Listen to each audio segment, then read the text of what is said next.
그런데 이 모든 것이 다 진리였어요. 그리스도라고 하는 것도 진리였고, 그가 왕이라고 하는 것도 진리였고, 그가 죄가 없도다 하는 것도 진리였어요. 그런데 어느 누구도 우리가 이 진리의 말씀을 자기들의 입으로 이야기했지만 진리에 접근하지 못했고 진리를 만나지 못했어요. 예수를 아는 누구도 깊이 만나지 못했다라는 거예요. 오늘 우리가 이 성경의 용어들을 이야기하고 그리고 예수님에 대해서 우리가 그리스도라 이야기할 수도 있죠. 그런데 예수를 깊이 만나지 못하는 이런 이들을 보잖아요. 오늘 우리가 습관적으로 우리가 예수, 왕 이런 것을 혹시 습관적으로 내가 이 어떻게 보면 기독교라고 하는 종교에 내가 익숙해서 이제 익숙한 말들을 내가 하고 있는데 그 언어들의 깊은 의미들을 무게 있게 내가 대하고 있는 그런 자인가를 돌아봐야 돼요. 그리스도라고 하는 그 무거운 말. 내 인생에 정말 왕이다.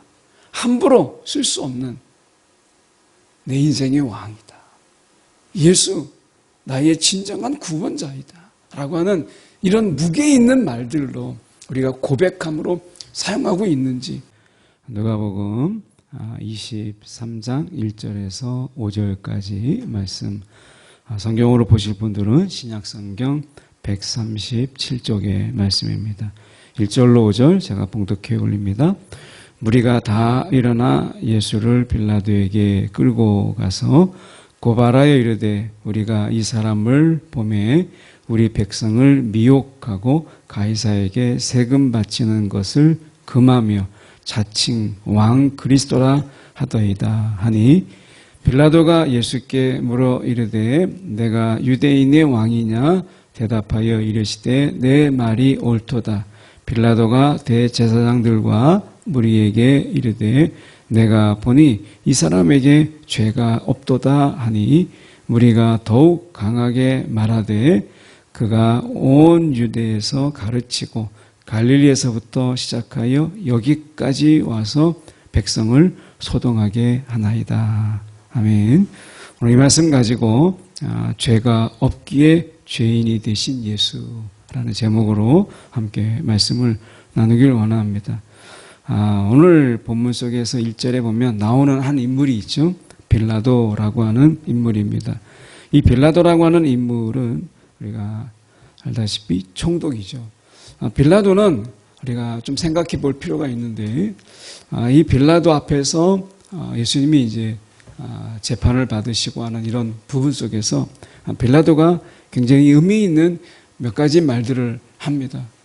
물론 믿음으로 하는 건 아니지만 믿음의 근처까지 갔다가 결국에 예수를 만나지 못한 한 인물을 보면서 혹 우리가 예수의 근처까지 갔다가 예수를 믿지 못하는 그리고 온전히 예수를 우리의 마음에 모시지 못하는 그런 삶이 아니기를 또한 우리가 예수를 믿었다면 우리가 얼마나 더 깊이 주님을 바라봐야 되는가라는 부분을 이 아침에 함께 묵상해 보려고 합니다. 이 빌라도는 원래 이 정식 관저가 이 지중해 옆에 있는 이 가이사라라고 하는 곳에 보통 때 머물러 있습니다. 그런데 지금은 유월절이에요.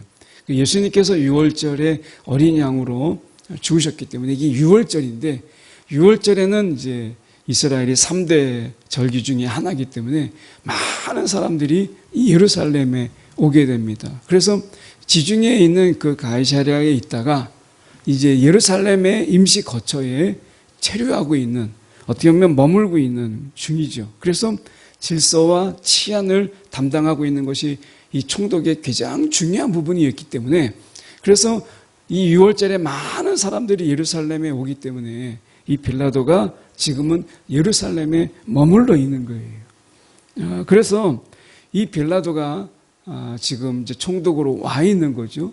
근데 누가복음 13장 1절에 이 빌라도가 이런 인물로 소개가 됩니다.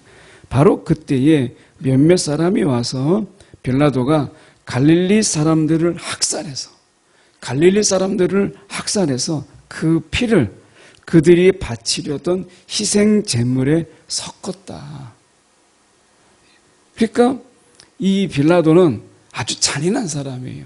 그리고 잔혹한 사람이고 학살을 하는데 주저하지 않는, 갈릴리 사람들을 왜 학살했는지는 성경에 나와 있지 않지만 그 빌라도가 갈릴리 사람들을 학살해서 그 제단에서 우리가 제물을 드리는데 그 피를 섞어서 이 제물을 드리도록 했다라고 하는 이런 기록이 있습니다. 그러니까 피지배적인 위치에 있는 유대인이 생각할 때 이 빌라도는 굉장히 증오심이 가질 만한, 왜냐하면 자기의 민족의 사람들을 학살했던 인물이기 때문에. 물론 이제 갈릴리가 예루살렘의 사람들이 보면 굉장히 변방에 있는 사람이지만 그래도 같은 유대인이잖아요. 그러니까 그 유대인들을 학살한 이 빌라도예요. 그를 향한 증오와 적개심이 분명히 있을 거예요. 그럼에도 불구하고 예수를 죽이기 위해서 그 빌라도를 굳이 찾아가고, 그리고 그 예수에 대해서 거짓 어떻게 보면 증인들을 세우는 이 모습들을 통해서 대제사장이나 또는 장로, 이 서기관, 어쩌면 이 산헤드린 공의의 이 사람들이 예수를 죽이기 위해서 얼마나 열심이었는가 라고 하는 거예요. 왜 그러면 그토록 이렇게 열심을 가지게 되었는가 라고 하는 이 부분이죠. 어떻게 보면 5절의 말씀에 보면 이렇게 말씀합니다. 무리가 더욱 강하게 말하되, 이 무리 속에서는 분명히 서기관들이나 이 장로, 그리고 이 대제사장이라는 이 산헤드린 공의의 사람들, 이게 주로 이제 주가 돼서 사람들을 동원한 그런 무리죠. 그 무리가 더욱 강하게 말하되, 이 강하게 말하되라는 말은 간절하게 말하되라는 거예요. 그들이 예수를 죽이는 데 있어서 굉장히 진심이었고 그만큼 간절하게 예수를 죽이고자 했다라고 하는 것입니다. 어떻게 보면 왜 그렇게 절박한 심정으로 그리고 그렇게 간절하게 예수를 죽이고자 했는가라고 하는 것을 생각해 본다면, 당시에 이들은 이 유대 민족의 엘리트들이었어요. 그러면 성공을 향해서, 자신의 비전을 향해서 굉장히 열심히 달려가는 그런 자들이었어요. 그러니까 엘리트층을 이루고 있는 가운데서 많은 당시에 예수님 당시에 상위 20%가 경제의 80%를 가져갔어요. 그러니까 나머지 80%가 그 경제의 남은 20%를 나눠 가졌으니까 얼마나 가난했겠어요. 이 상위층이 절대적인 부를 축적했어요. 그러니까 그들이 그 자리에 있는 것을 유지하고, 그리고 그들이 꿈꾸고 있는 어떤 비전, 이루고자 하는 이런 성취의 목적들이 있었죠. 이런 것을 향해서 그들은 굉장히 열심이었어요. 정말 간절했어요. 그래서 이런 꿈과 자신들의 성공을 회방하고 방해하는, 그렇게 생각되는 그 예수, 이 예수를 그들이 제거하기를 원했던 것이죠. 왜 그래요? 자신들의 성공과 비전, 꿈을 이루는 데 있어서 너무나 예수가 충돌이 되는 거예요. 충돌이.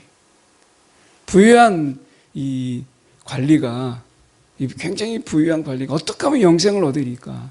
라고 물으러 갔을 때 내 재산을 다 팔고 나를 따르라, 이렇게 얘기하잖아요. 이런 것들이 굉장히 충돌되는 부분들이죠. 더 많은 부를 축적하고 싶은데, 그러면서 영생도 얻기를 원하는데 정반대가 되는 거예요.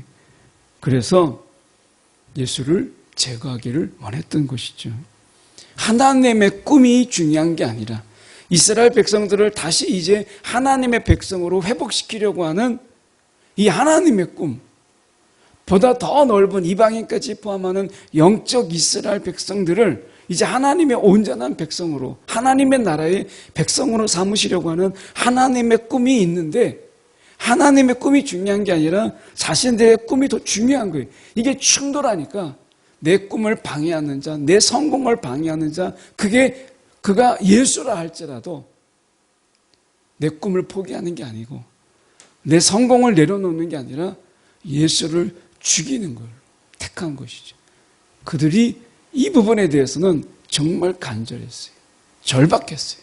그래서 그들이 예수를 그렇게 빌라도라고 하는 유대민족의 증오를 받는 적대심을 갖는 그런 자에게 심판을 맡기는 이러한 처지에 이르게 된 것이죠.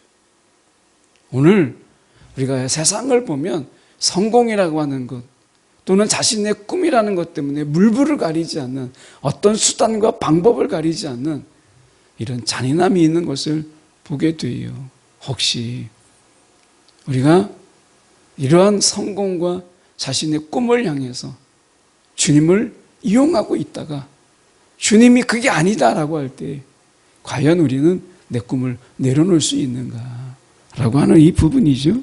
말씀 속에서 우리가 보면 2절에 가서 보시면 그들이 예수를 고발합니다. 전에 있었던 앞에서 말씀드렸던 신성모독 이것은 아무런 의미가 없어요. 그래서 그를 정치범으로 몰아세우는데요.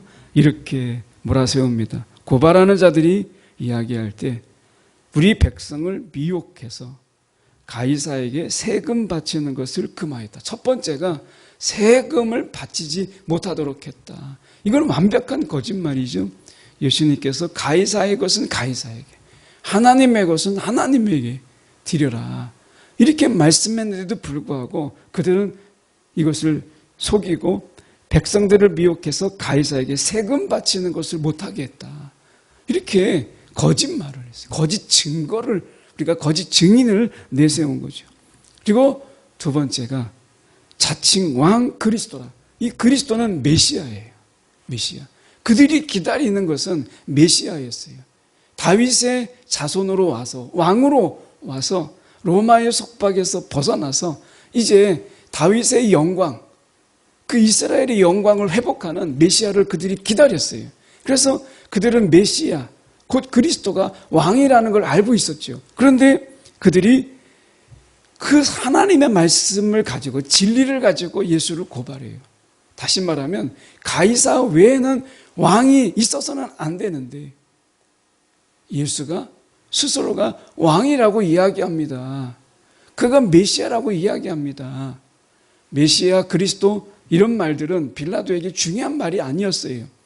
굉장히 신학적인 용어니까. 그래서 이 말을 바꾸죠. 뭐라고 바꿔요? 왕이라. 왕이라. 이렇게 얘기해요. 빌라도에게 있어서는 이 소요가 일어나고 반란이 일어나는 것을 막을 수 있는 책임이 그에게 있어요. 그런데 왕이 나타났어요. 그러니까 한 민족이 로마를 이제 거부하고 반란이 일어나기 직전인 거예요. 왕이 있다. 이렇게 이야기했는데 빌라도가 3절에 이렇게 신문합니다. 빌라도가 예수께 물어 이르되 내가 유대인의 왕이냐? 내가 유대인의 왕이냐? 이렇게 묻습니다. 근데 이 빌라도의 이 질문 속에서는 네가 왕이냐라고 하는 부분 속에서 경계 이런 게 아니었어요. 빌라도는 잔인했지만 적어도 우리가 이 대제사장이나 아니면 이 무리들이 지금 예수를 죽이라고 하는 이 부분 속에서 그들의 눈빛은 적어도 정확하게 볼 수 있었죠. 예수를 죽이라고 하는 대제사장과 장로들과 서기관들의 그 눈빛을 한번 상상해 보세요. 얼마나 증오와 그리고 그 속에서 경멸의 이런 눈들이 막 가득했겠어요. 이 빌라도는 다른 건 몰라도 사람 보는 눈은 있어요. 그래서 예수를 딱 보니까 굉장히 경건한 랍비 정도, 가리킴이 많이 있는 그런 경건한 랍비 정도로 보이지 막 왕이라고 해서 막 폭동을 일으키고 반란을 일으킬 만한 인물로 보이지 않았던 거예요. 오히려 그가 볼 때는 왕과 거리가 멀었던 이런 모습으로 보인 거죠. 빌라도가. 오히려 빌라도가 지금 볼 때는 이 대제사장, 이 무리들이 오히려 훨씬 더 그들 속에서 증오와 미움과 이 적의를 가진 이 눈빛이 막 이글거리는 것을 그가 본 것이죠. 그래서 빌라도는 유대인들을 향해서 학살할 정도로 유대인들에 대해서 이 경멸의 마음, 멸시의 마음이 있었거든요. 그러니까 대제사장이 앞에서는 어느 정도 손을 잡아야 되는 부분이 있기 때문에 그들에서 대놓고 이야기하지 못하지만 그들의 그 모습들, 그 어떻게 보면 이 조용한 경건한 랍비 하나를 죽이기 위해서 막 사람들이 몰려가지고 예수를 죽이라고 하는, 모함하는 이런 모습들을 빌라도가 보지 못했겠어요? 빌라도가 다 보이죠. 그래서 빌라도가 이렇게 얘기하는 겁니다. 4절에 보면 빌라도가 대제사장들과 무리에게 이르되 내가 보니 이 사람에게 죄가 없도다. 이 사람에게 죄가 없도다. 이거는 자기의 신앙의 고백이 아니에요. 빌라도가 이 사람에게 죄가 없도다 라고 하는 것은 당신들 속에서 보이는 그 한 사람을 죽이고자 하는 그 어떤 그 마음, 잔인한 그 마음, 그리고 자기 것을 지키고자 하는 이 대제사장들이 자기 것을 지키고자 하는 이 잔혹한 이 탐욕, 욕망, 이것을 너무나 경멸했기 때문에 예수에 대해서 이 사람에게 죄가 없도다 이렇게 말하는 거예요. 그러니까 이 대제사장이나 서기관들이 지금 가지는 그 눈에 이글거리는 그 욕망과 탐욕을 보니까 그거에 비해서는 예수에게, 왕이라고 하는 예수에게, 당신들이 그렇게 모욕적으로 경멸하며 고발하는 그에게 그의 눈빛을 보니까 그런 게 전혀 보이지 않는 거예요.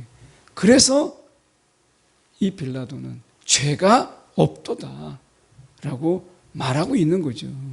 그런데 이 모든 것이 다 진리였어요.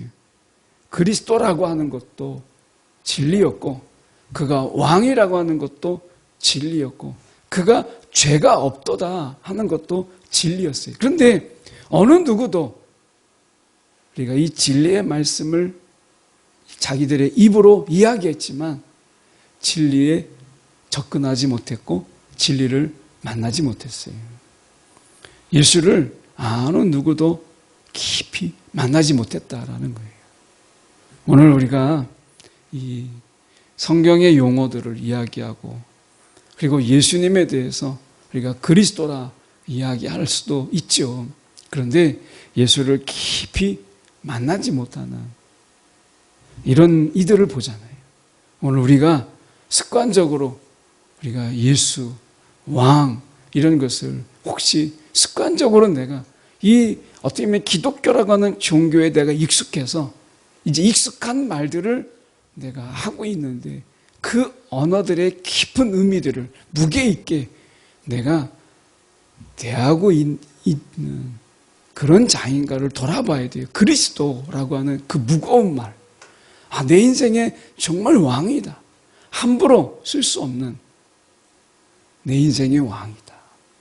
예수, 나의 진정한 구원자이다. 라고 하는 이런 무게 있는 말들로 우리가 고백함으로 사용하고 있는지 세상의 많은 말들처럼 의미 없이 깊임 없이 우리가 사용하는 그런 용어들은 아닌가라고 하는 것입니다. 이 빌라도조차 이 사람에게 죄가 없도다. 너희에 비해서 그 탐욕스러운 이런 욕망에 비해서 왕이라고 하는 이분에게는 그것을 도저히 볼 수가 없다. 적개심도 그리고 어떤 욕망도 보이지 않는데 이에게는 두려움이 없다. 이렇게 말씀하고 있는 거잖아요. 여러분, 오늘 절망에, 절박함에 사로잡힌 이 대제사장들, 자신의 그 간절한 꿈을 바라보는 이 마음 앞에 예수가 누구인지를 보지 못했어요. 오늘 우리가 진정한 죄라는 게 뭐냐?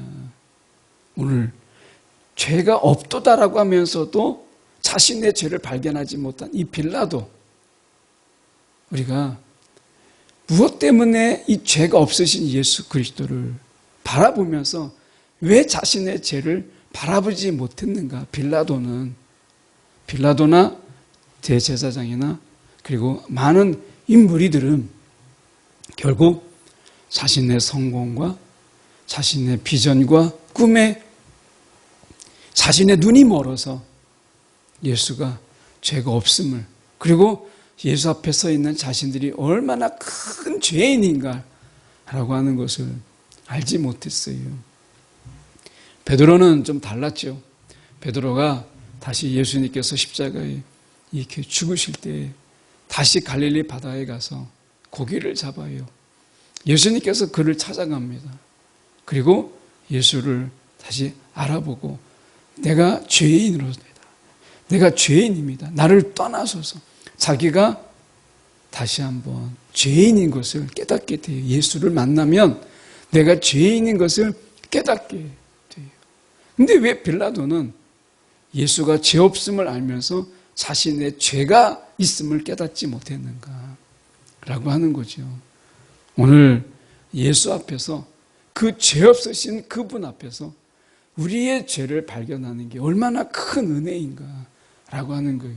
그분의 죄 없음을 알고 우리의 이 엄청난 죽을 수밖에 없는 죄를 발견하는 것, 이게 은혜고요.